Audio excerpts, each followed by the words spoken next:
Bueno, hola a todos, ¿cómo están? Entonces vamos a hablar de trauma de cuello, mi compañero Sebastián Obando de séptimo semestre y mi persona María Camila Revelo también de séptimo semestre. Para hablar de trauma de cuello, pues primero es importante como mencionarles qué temas vamos a abarcar. Entonces, primero un poco de la anatomía general, signos duros y signos blandos, diagnóstico y tratamiento. Es importante reconocer un poco de la anatomía para saber a qué partes pueden estar afectadas cuando tenemos una lesión en el cuello. Primero vamos a hablar un poco acerca de los músculos. Existen muchos músculos, pero realmente hay unos que van a marcar como cierta importancia en el trauma de cuello. Pues en este momento yo se lo señalo en lo que sería amarillo, en donde vamos a tener pues el esternocleidomastoideo, se los va señalando ahí. Con sus dos cabezas, la clavicular y la esternal. Vamos a tener también el músculo que sería esternotiroideo, el mioioideo y el tiroideo. Además de eso, pasa Sebas, vamos a tener también un músculo muy importante que es el platisma. Allá les puse pues la vista medial, la vista anterior, perdón, y la lateral. ¿Por qué es importante este músculo? Porque el platisma, cuando se lesiona, nos va a indicar que el trauma de cuello fue penetrante. Ya hablando un poco a nivel posterior, tenemos el músculo trapecio y además de eso es importante mencionar que en el cuello vamos a tener varias estructuras. Entonces, dependiendo de la lesión y sus características, tenemos que sospechar de qué se nos lesionó. Entonces, tenemos el sistema vascular, respiratorio y digestivo. Más adelante vamos a ver cómo abordar cada uno. Pasa por. Hablando un poco del sistema vascular, pues entonces no voy a profundizar mucho, un poco como una información un poco superficial. Vamos a tener las venas cavas superiores entonces van a dar lo que sería la vena subclavia, también nos van a dar las venas vertebrales que salen de la subclavia y la vena yugular externa. Además de que tenemos la yugular interna, esto hace parte pues como del sistema venoso que vamos a tener allí en esta región. Vale. Un poco de lo que sería el sistema pues arterial, vamos a tener que todo parte principalmente de la aorta. La aorta pues entonces nace del ventrículo izquierdo, cuando sube se llama aorta ascendente, va a dar un pequeño arco que se denomina el callo aórtico, que aunque es pequeño es súper importante. Este nos va a dar tres ramas. La primera es el tronco brachiocefálico. Ese tronco brachiocefálico nos va a dar la subclavia y nos va a dar también lo que sería la carótida común derecha y nos va a dar otras dos ramas que sería la carótida común izquierda, que estas dos carótidas pues se van a surcar luego formando la interna y externa y nos va a dar la subclavia del lado izquierdo. Pasa por. Acá entonces es importante también hablar un poco de la vascularización del miembro superior porque eso en los signos que vamos a buscar debemos buscar los pulsos. Entonces la idea es entender por qué un trauma de cuello puede hacer que se nos pierdan ciertos pulsos. En este caso, como les mencioné, tenemos la subclavia y la subclavia nos va a dar lo que sería la arteria axilar, luego la braquial, esta se va a dividir y va a formar lo que sería la radial y la cubital. Pasa por. En cuanto al sistema digestivo, es importante tener presente que vamos a encontrar en el cuello a nivel más posterior lo que sería el esófago. Entonces, si sospechamos de lesión del esófago, tenemos que buscar ciertos signos, más adelante los mencionaremos, pasa. Y ya hablando un poco del sistema respiratorio, entonces vamos a tener sobre todo el sistema respiratorio superior, en donde tenemos la faringe, laringe y tráquea, y también vamos a encontrar en una zona del cuello que no se nos puede olvidar, y a veces pasa desapercibido, que sería los ápex de los pulmones. Pasa.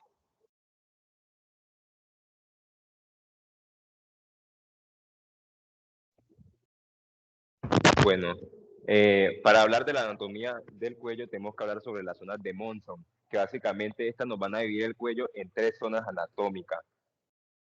La primera, que es la zona 1, va desde las subclavias hasta el cartílago cricoides.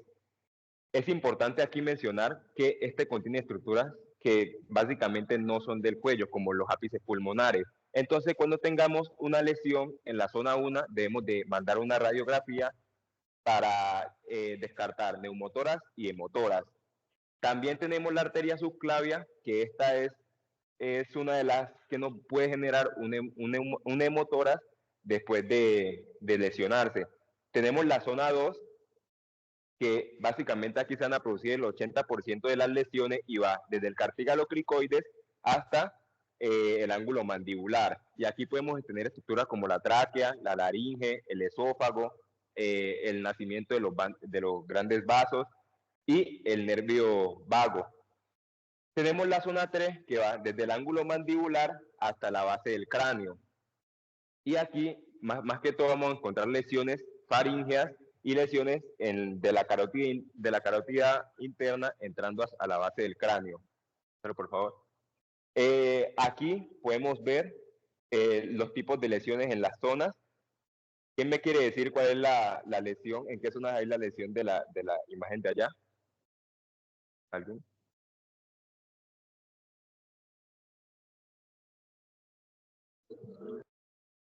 Zona 3. Zona 3. Esa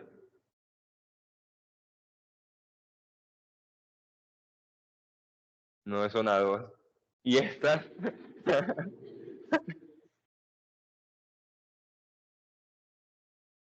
las 3.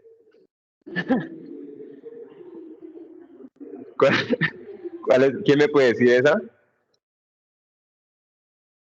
2, sí. Y esa también es zona 2. Pues está muy evidente que es zona 2 y esta también es 2. Vamos a hacerlo. Bueno, antes de pasarla, cabe resaltar que además de conocer la lesión en qué zona está, debemos de conocer el mecanismo del trauma y con qué arma fue, si fue con arma cortopunzante o con arma de fuego. Para las heridas con arma de fuego debemos de buscar un orificio de salida y uno de entrada. El orificio de entrada normalmente es redondo, regular y pues con signos de pólvora, mientras que el de salida es irregular, tiene los bordes como hacia afuera y no tiene residuos de pólvora. Para explicarle el examen físico o ya los signos duros y los blandos, quiero que nos hagamos un algoritmo mental que parta desde un paciente inestable y un paciente estable. A un paciente inestable con una herida, ya sea penetrante o no penetrante, va directamente a cirugía. Y los signos, y en el paciente estable es donde vamos a buscar los signos duros y los signos blandos.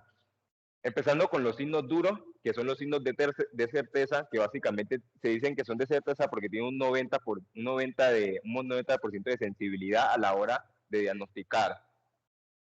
Y básicamente esto nos evalúan los 3 sistemas que están en el cuello: la vía aérea, el sistema vascular y el sistema digestivo.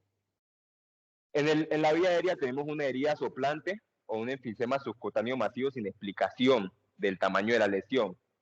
Entonces, ¿cómo definimos que es un enfisema subcutáneo masivo y cómo uno no masivo? El enfisema subcutáneo no masivo es un enfisema subcutáneo que está limitado a la región del cuello. Es posible que llegue hasta la parte supraclavicular o llegue hasta el ángulo mandibular, pero no pasará de ahí. Y un enfisema subcutáneo masivo es un enfisema subcutáneo que sobrepasa estos límites, se va hacia el tórax y se puede ir hacia la cara. Es muy característico que cuando los pacientes tienen un enfisema subcutáneo masivo, ellos se llenan tanto de aire que parecen como un sapo, se ven muy embombados. Tenemos daño en el sistema vascular, que tenemos sangrado activo o a chorro, hematoma creciente o pulsátil y ausencia de pulso. Como le explicaba mi compañera en la anatomía, cuando hay una ausencia del pulso carotidio, por ejemplo, en el pulso carotidio debemos de buscar el pulso temporal, debido a que si este está ausente, hay una lesión vascular importante. Tenemos el soplo o el trill, que básicamente el trill es como esa turbulencia que se presenta desde el paso, desde paso sanguíneo, del sistema arterial al sistema venoso. Y esta se puede ver en fístulas arteriovenosas. El soplo se ve en aneurismas de alguna de las estructuras vasculares. Por eso es importante siempre, antes de palpar, auscultar en el cuello. Y tenemos el déficit neurológico, que lo vamos a buscar por hemiplejías, por lesiones focales o por afasias. Y daño en el sistema digestivo, que es la salida de saliva por la lesión o de contenido alimentario. Antes de ir con las imágenes, quiero recalcar que todo paciente que tenga un signo duro es indicador de ir a cirugía de una vez. Aquí, como podemos ver, tenemos una herida soplante en la zona 2. Aquí tenemos un enfisema subcutáneo y un hematoma creciente.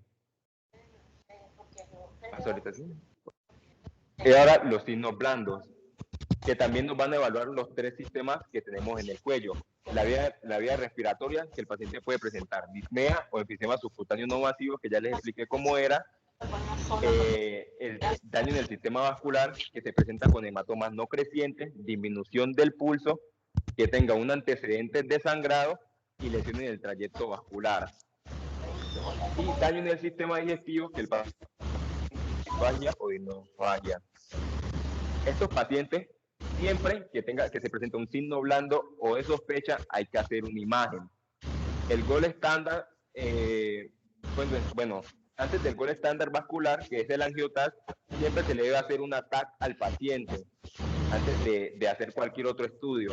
Si esta no es concluyente, ahí nos vamos y nos dirigimos a cualquiera de los otros estudios específicos. Por ejemplo, para las lesiones vasculares, el angioTAC es el gol estándar, porque nos va a demostrar la fuga de contraste que se puede ver ahí, y aquí, y ahí también. La fuga de contraste. Ya en el sistema de la vía aérea o el esófago tenemos diferentes estudios. Para la vía aérea tenemos la nasofaringoscopia y la broncoscopia. ¿Cómo decidimos cuál mandamos aquí? La nasofaringoscopia se utiliza cuando es una lesión de la vía aérea alta. ¿Y cómo definimos cuando es alta? Porque por encima de las cuerdas vocales es una lesión de la vía aérea alta y por debajo es de la vía aérea baja. La broncoscopia se manda cuando es de la vía aérea baja, pero cabe resaltar que esta solo llega hasta la carina, que es la división de la tráquea en los 2 bronquios principales. Y para estudiar el esófago tenemos el esofagograma y la esofagoscopia. La endoscopia, perdón, ahí me equivoqué, la endoscopia, que básicamente esta se envía indiscriminadamente el cual te parezca mejor, pero les debo decir algo, pásalo un momentico antes, les debo decir algo que cada una tiene una sensibilidad por separado cercana al 80%, pero cuando se envían las dos juntas tienen una sensibilidad mayor del 90%, entonces preferiblemente se envían las dos. Ahora sí. Después de toda esta carreta para llegar al tratamiento, lo principal que tenemos que hacer y preocuparnos es por ser un ABCD primario importante, concluyente y conciso, buscando todas las lesiones que puedan ser distractoras, además del cuello.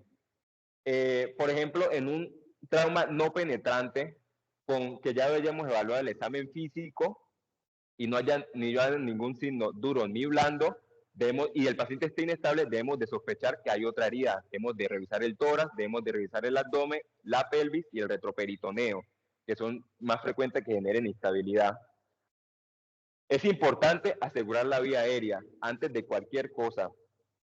Por ejemplo, un paciente que tenga un hematoma creciente o pulsátil, nosotros en ese posible momento, él nos puede estar hablando y nos garantiza que la vía aérea está permeable, pero en el tiempo ese hematoma va a crecer y va a fluir la vía aérea, entonces debemos de hacer una intubación precoz para darle una vía aérea definitiva. Y el control del sangrado. Este es un área que es de no torniquete, pues no le vamos a poner un torniquete a un paciente en el cuello. Entonces, ¿cómo lo controlamos? Lo controlamos con los dedos. Si vemos una herida que está sangrando activamente, podemos meter el dedo y parar el sangrado. O si el sangrado es muy profuso, debemos de conseguir gasas y hacer como un empaquetamiento ahí, haciéndole presión. Y por último, el control de la columna cervical. ¿Por qué lo dejo de último? Porque siempre se asegura la vía aérea antes de la columna cervical. No les profundizo más sobre la columna cervical debido a que mi compañera ahora va a hablar sobre unos criterios para ver si el paciente se le puede poner collar cervical o no. Pásalo. Y esta es la cirugía de lesión.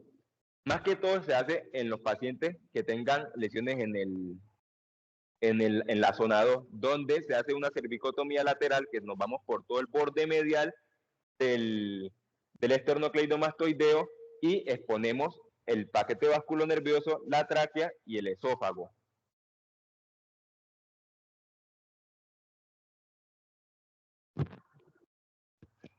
Bueno, entonces ampliando un poquito lo del control del sangrado, ya él mencionó como las técnicas de elección, que ya sea digital, se puede hacer con presión directa y también es importante tener presente que ahí se puede emplear la sonda Foley, que es una estrategia útil para parar el sangrado en esta zona.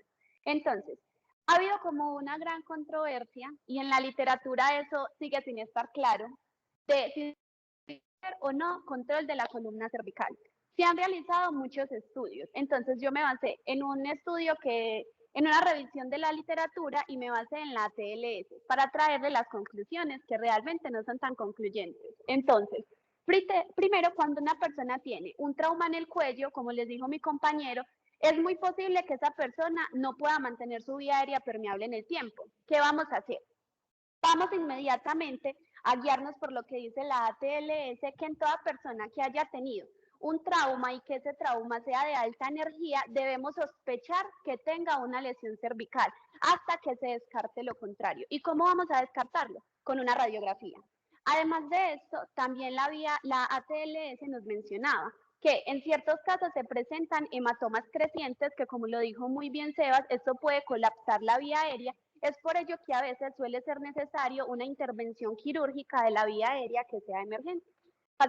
Bueno, en cuanto a los criterios nexos, estos son unos criterios que se describen en la literatura y en las investigaciones que se han realizado, que sirven como para descartar que la persona tenga lesión cervical y poder definir si le inmovilizamos o no le inmovilizamos el cuello.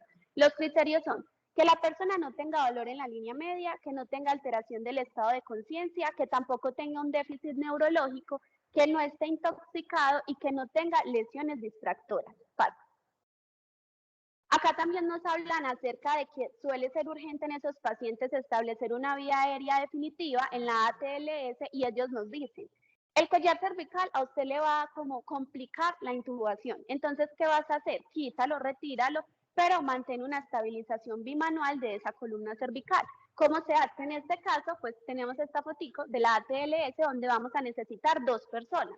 Una que me haga estabilización bimanual mientras la otra fácilmente puede pasar el tubo. Ya luego, cuando se logre estabilizar y cuando el paciente esté intubado con esa vía aérea segura, entonces vamos a proceder a ponerle el collar, pero debemos retirar el collar cuando se vaya a realizar este paso. Ahora bien, el estudio que les comenté que me leí básicamente mencionaba que aproximadamente del 2 al 25% de las lesiones de médula espinal no se establecen cuando las personas tienen el mecanismo del trauma, sino que se establecen durante las intervenciones que se le están realizando.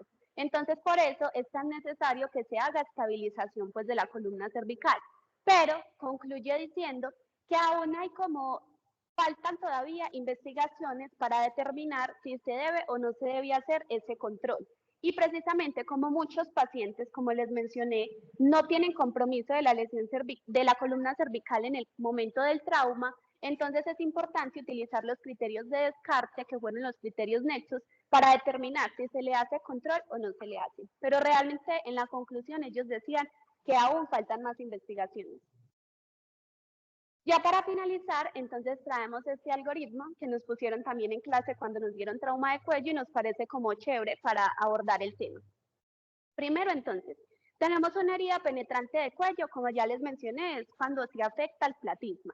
Entonces, en este caso vamos a mirar, ¿ese paciente está estable o inestable hemodinámicamente? Si está inestable, entonces inmediatamente el paciente necesita intervención quirúrgica.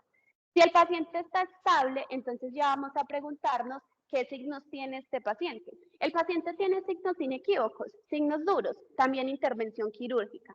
Pero si el paciente tiene signos sugestivos, los signos que son blandos, entonces vamos a mirar, ¿ve? ¿Será que ese signo es de la vía aérea, de la vía digestiva o de la vía vascular? Dependiendo del signo que usted encuentre, entonces va a orientar a ese paciente para que reciba un tratamiento correcto. En este caso, si es de la vía aérea o de la vía digestiva, antes decían que se mandaba la laringoscopia, la broncoscopia o los que les mencionamos, pero en la literatura ya se describe que eso está reevaluado y el estudio inicial es la TAC. Si la TAC a usted le dice que pues realmente no es concluyente, entonces ya proceda a mandar unos de los que le mencionó Sebas, que son un poco más específicos. ¿Qué pasa? Ese paciente no se encuentra ninguna alteración, déjelo en observación, por lo menos unas 6 horas a ver qué pasa. Si el paciente se encuentra una lesión, entonces derívelo inmediatamente a cirugía. Ya en el caso de vascular, acá sí es un poquito más amplio. Primero, pues ya sabemos cuáles son los signos de sospecha. Si los encontramos, el gol estándar es un angiotac, ¿cierto? Sin embargo, está también la arteriografía. ¿Por qué es importante la arteriografía? Porque hay pacientes que se van a beneficiar de este examen. ¿Cuáles son los dos casos? Primero, sea un paciente, como lo digo muy bien Sebas, es importante saber cómo estuvo ese trauma, si fue por un arma de fuego. En este caso se pueden encontrar esquirlas y esto nos va a imposibilitar la TAC, entonces no se va a poder ver un hallazgo concluyente. La arteriografía nos va como a quitar ese distractor y nos va a mostrar la lesión. Y el otro paciente es aquel paciente que tiene signos de sospecha, es un paciente que está estable hemodinámicamente y que se puede beneficiar de un manejo endovascular. Entonces, en este caso, la arteriografía para él sería el mejor. En caso de que usted encuentre que ese paciente tiene pues lesión cervical, no se puede hacer arteriografía por manejo endovascular, entonces cervicotomía.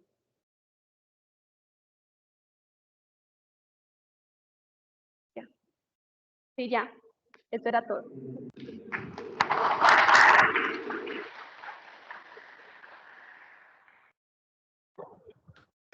Hago parte del grupo de trabajo del doctor Marcel. Desde mi experiencia como médico rural, aquí en Colombia, 2 consejos para las heridas de cuello.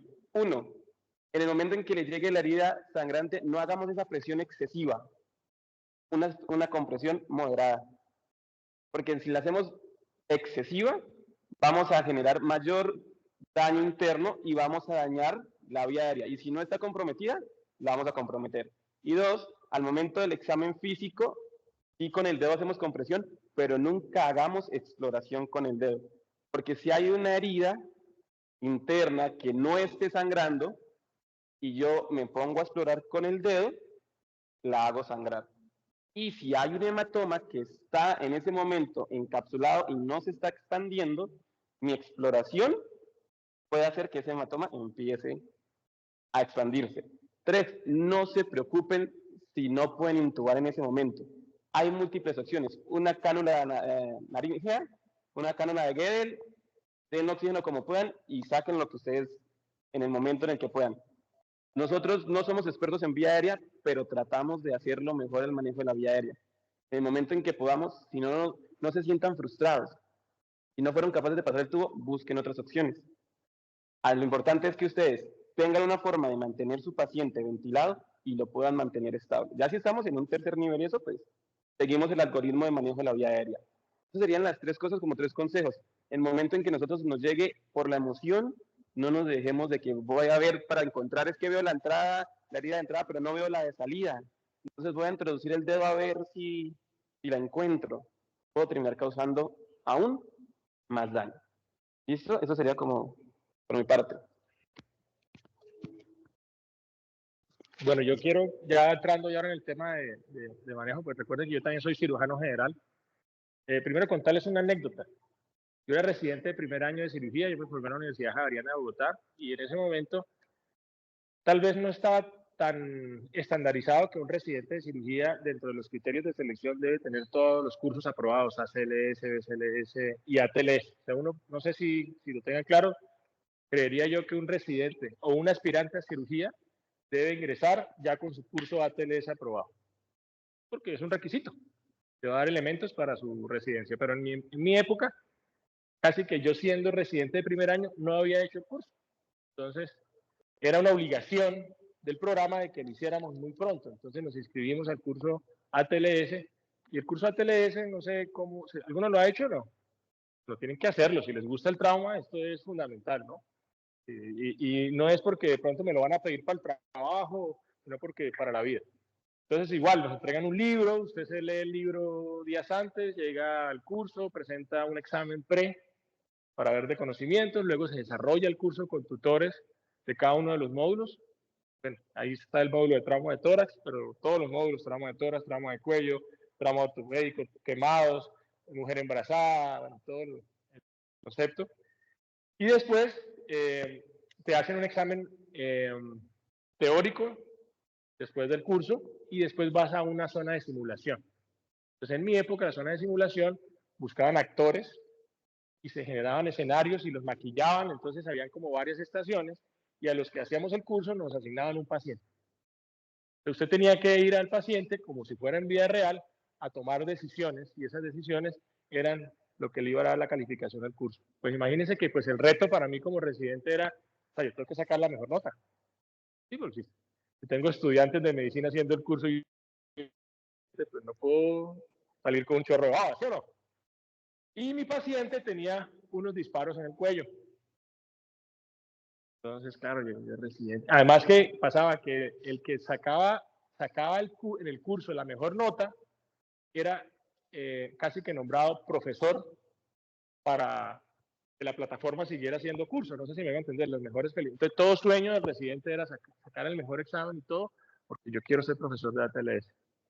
El ego de los cirujanos, ¿sí o no? No sé, es mejor. Eso después se nos baja un poco porque la vida nos enseña a bajar la cabeza. Entonces, llego el paciente con la herida de programa de fuego y yo empiezo a hacer todo mi abordaje de revisión primaria y yo cojo el paciente y le vi las heridas y empecé a hacer la exposición y lo volteé y de un momento a otro el actor hace y se murió. O sea, perdí el examen. O sea, bueno, pasé el curso, perdí el examen, no fui profesor, pero ¿saben una cosa? Puede ser que mi ego ahí no hubiera quedado alto, pero esa lección que me dio la TLS nunca se me olvidó. Y eso va a lo que dice Cami. A ese paciente había que estabilizarle la columna cervical.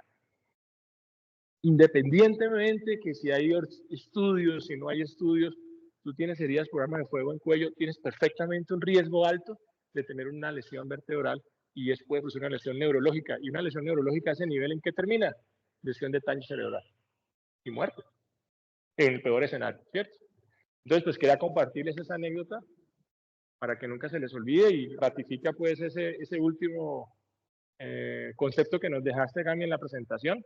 Me encantó el tema del cuello, nunca olvidarlo, que si es cómodo, si es incómodo, que si tienes dos perros, pero siempre pensar que toda lesión en el cuello necesita una estabilización cervical.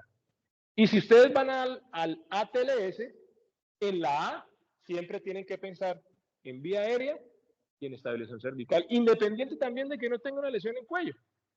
Porque es que el reto, acuérdense, el reto del trauma es las heridas que tú no logras diagnosticar. Y muchas veces los traumas son inadvertidos. Y muchas veces los traumas cerrados, tú no sabes por mecanismo qué pueda pasar. Inclusive, tú, no sé si ustedes lo tengan claro, cuando uno le dice, doctor, llegó una herida por arma de fuego, entonces, ¿dónde fue? Entrada, salida. Entonces uno como que coge el 3D y uno dice, el disparo pasó por aquí. Entonces ya empieza pulmón, mediastino, bueno, en el caso del tórax, ¿no? Resulta que muchas veces esos trayectos nunca van a tener lógica. Porque cuando bueno, yo voy a hacer lo que, como yo lo veo, ¿no? Si a ti te vas a disparar, tú no te vas a poner, espérate anatómicamente para que el disparo entre. No, tú haces así o haces así. Por ejemplo, tú haces así, ¿cómo puede tener un trayecto? Un trayecto puede tener así, hacia el disparo haya entrado así. Entonces, al final, lo que quiero decirles es que, aunque la lógica de abordar a un paciente con una herida por arma penetrante, usted debe tener una idea, no debe darle la falsa sensación de que otras lesiones o otros espacios no pueden estar afectados. Entonces, el reto es siempre pensar de más, siempre tener la duda. Ahí está la clave en trauma. Y eso lleva a que en trauma muchas veces tengamos que hacer cosas en exceso, porque eso es lo que salva las vidas, ¿no? Ese es como el mensaje. Y cerrarlos de pronto para Sebas, yo soy cirujano general, soy cirujano torácico, estoy en la parte académica de mi región y también llegan residentes de cirugía general del país al Hospital Universitario Grado Menor de Cúcuta a hacer prácticas en tórax conmigo. Y una cosa Sebastián, que yo les enseño a ellos es que cuando tengamos una herida en cuello y tengamos que abordarla, las cervicotomías anterolaterales no son la mejor opción. Es decir, así me enseñaron, ¿no? Usted disparo acá y usted hace porque así hice la leí mi profesor de antaño. Y cuando usted empieza a explorar, nota que la herida se pasó de aquí al otro lado. Y usted con un abordaje de un lado, ¿y cómo así? Por acá y por acá. Pues si toca, toca, dijo la loca, ¿sí o no? Pero lo ideal es cuando usted haga cervicotomías, hagan las transversas, porque la transversalidad le permite trabajar un lado, si tiene que extenderse, se va al otro lado. Cosas tan sencillas como esa son muy importantes. Creo que cerramos aquí, Alejo, para no cansarlos y nos vemos ahora en la parte de trauma de tórax.